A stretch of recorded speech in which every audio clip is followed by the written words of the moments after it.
I will address that threat for what it is. It is a threat. It is not the law.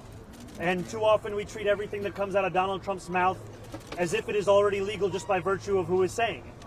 And it is time to finally stand up to the bullies that make these threats, not to become the bullies ourselves.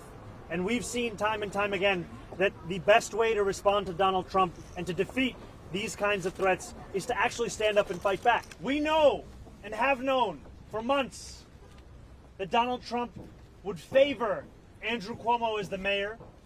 They share the same donors. They share the same small vision. They share the same sense of impunity.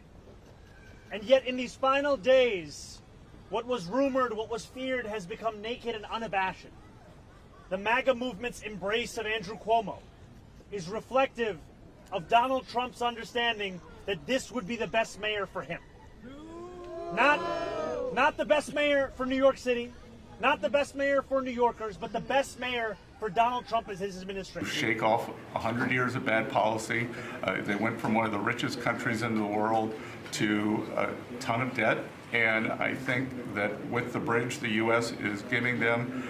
Thank you very much. It's a great question. It's a little like New York. You know, you're reading in Argentina about New York. We have a problem. We have a communist who's 33 years old, doesn't know a damn thing. Practically, he's never worked a day in his life. And he sort of caught on, right? And I'm not going to send a lot of money to New York. I don't have to. You know, the money comes all through the White House. And if they're going to be sending us stupid policies, I mean, communist policies, which is proven for thousands of years doesn't work. You know, we don't have to prove it again.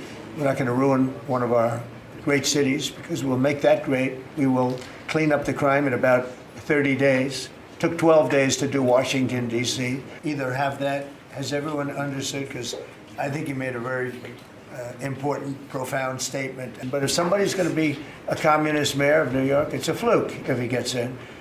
There are a lot of failed people that he's running against. I mean, we have failed, you have inferior candidates or something, because it's impossible to think that New York City can have a communist mayor. He's a communist. He's not a socialist, by the way. There's a big difference. He's a communist. He's down and dirty.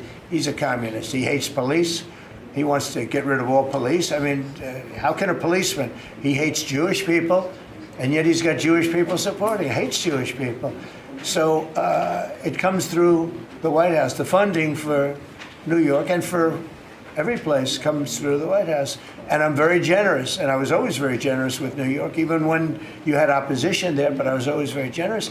But I wouldn't be generous to a communist, a guy that's going to take the money and throw it out the window, because you're talking about hundreds of billions of dollars.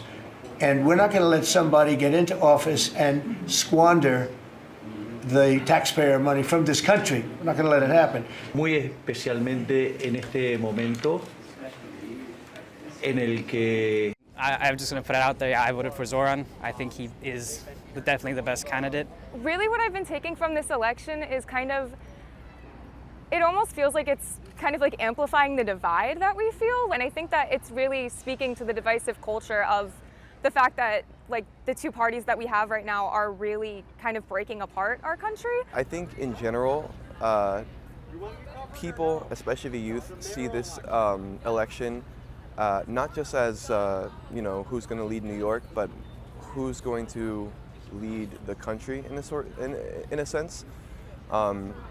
Having someone create such a big platform from a grassroots standpoint against someone like Cuomo, who's gotten billions of dollars from investors and even recently got endorsed by Trump, I believe. It's kind of a test to see, like, can we still do this as a democracy, or are we going to fall the way that we've been following ever since, I guess, 2016.